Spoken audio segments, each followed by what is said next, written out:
Sudan کے ایک شخص نے ایک مضمون لکھا ہے، اس میں اس نے اپنے ساتھ پیش آنے والے 2 دلچسپ واقعات بیان کیے ہیں۔ پہلا واقعہ: مجھے آئرلینڈ میں میڈیکل کا امتحان دینا تھا۔ امتحانی فیس $309 تھی۔ میرے پاس کھلی رقم نہیں تھی، اس لیے میں نے $310 ادا کر دیے۔ اہم بات یہ ہے کہ میں امتحان میں بیٹھا، امتحان بھی دے دیا اور کچھ وقت گزرنے کے بعد سوڈان واپس آ گیا۔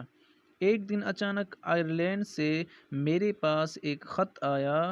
اس خط میں لکھا تھا کہ آپ نے امتحان کی فیس ادا کرتے وقت غلطی سے $309 کی جگہ $310 جمع کر دیے تھے۔ $1 کا چیک آپ کو بھیجا جا رہا ہے کیونکہ ہم اپنے حق سے زیادہ نہیں لیتے۔ حالانکہ یہ بات وہ بھی جانتے تھے کہ لفافے اور ٹکٹ پر $1 سے زیادہ خرچ ہوئے ہوں گے۔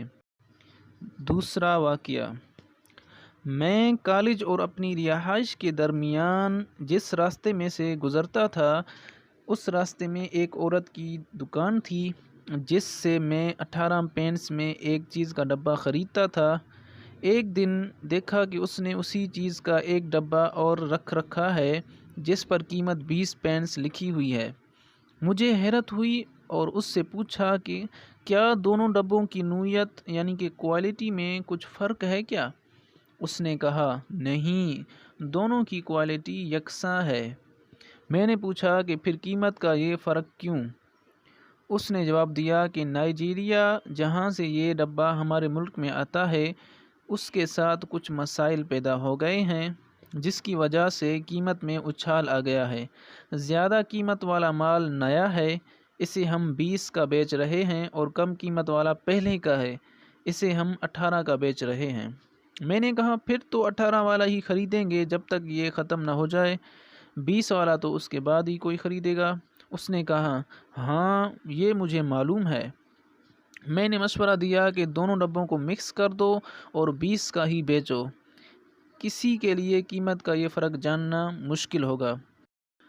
اس نے میرے کان میں پھسپھساتے ہوئے کہا، کیا تم کوئی لٹیرے ہو؟ مجھے اس کا یہ جواب عجیب لگا اور میں آگے بڑھ گیا، لیکن یہ سوال آج بھی میرے کانوں میں گونج رہا ہے کہ کیا میں کوئی لٹیرا ہوں؟ یہ کون سا اخلاق ہے؟ دراصل یہ ہمارا اخلاق ہونا چاہیے تھا۔ یہ ہمارے دین کا اخلاق ہے۔ یہ وہ اخلاق ہے جو ہمارے نبی کریم صلی اللہ علیہ وآلہ وسلم نے ہمیں سکھایا تھا۔ لیکن اپنی ایمانداری سے بتائیں کہ کیا ہم لٹیرے نہیں؟ جگاڑ میں حلال حرام تک کو ایک ہی گاڑی میں رونتے چلے جاتے ہیں۔ اللہ تعالی ہمیں ہدایت کی توفیق دے، آمین۔ السلام علیکم ورحمۃ اللہ وبرکاتہ۔